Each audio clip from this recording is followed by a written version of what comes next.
And what we're going to cover is a system. And having a system is very, very important, because having a system, it allows you to leverage your time, leverage your team, and leverage your content. Because systems make things scalable. And if you don't have scale in your business, it's most likely because you don't have systems in place. Let me repeat that for you. If you don't have scale in your business, it's most likely because you don't have systems in place. And what I mean by that is you're just working ad hoc. You're not actually following a scalable system that helps you grow your business that you can rely on. Because systems allow you to scale your traffic, grow your content across the web, they allow you to grow your profits, and at the end result, grow your bank balance. But when it comes to scaling content production, most people don't think about scaling content production. They think about scaling backlinks.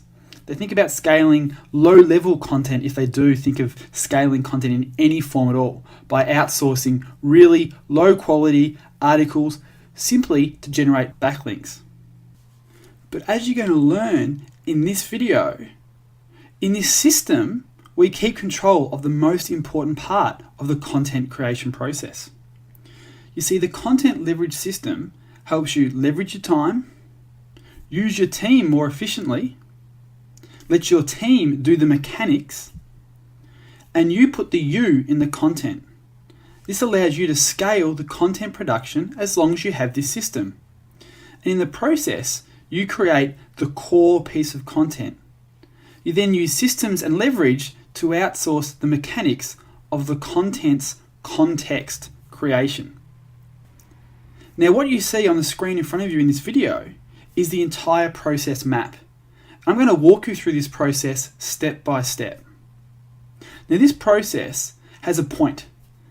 So the benefits of this particular system and what you're going to be able to take away at the end of this video and implement for your business straight away is a system that allows you to syndicate your content across the web to reach your audience across different platforms and different modalities.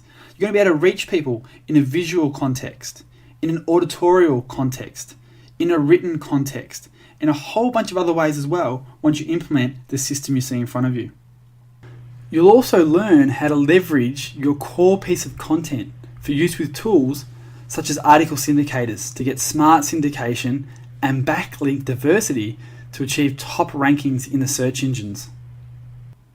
Plus, I'm also going to practice what I preach. And below this video, you've got access to a bunch of different formats of this piece of content. So make sure you check them out once you understand the entire puzzle.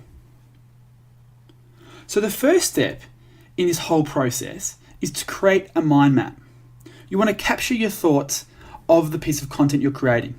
So it might be a video just like this. It might be some training material for your own niche. It might just be an information-based piece of content you're creating to educate or bond with your list. The way I do this is through creating a mind map. And the software I use to get my mind map down is MindNode. That's my preferred software application. It comes on the Mac. It also has an iPhone and iPad option as well, and they sync very, very well. You may have heard other people talk about tools such as iThoughts HD or FreeMind, which is Mac and PC compatible. It doesn't really matter what software you actually use to get your thoughts and capture them in a place. Now, the reason I use a mind map is because I can structure the content in a way that works really, really well for step 2 and step 3 that we'll touch on in a moment. So when you actually create your mind map, you want to put a structure around it. And the way I do that is I keep the key topics as branches off the main mind map, because these will become the slides in a video presentation that will be created further down the system.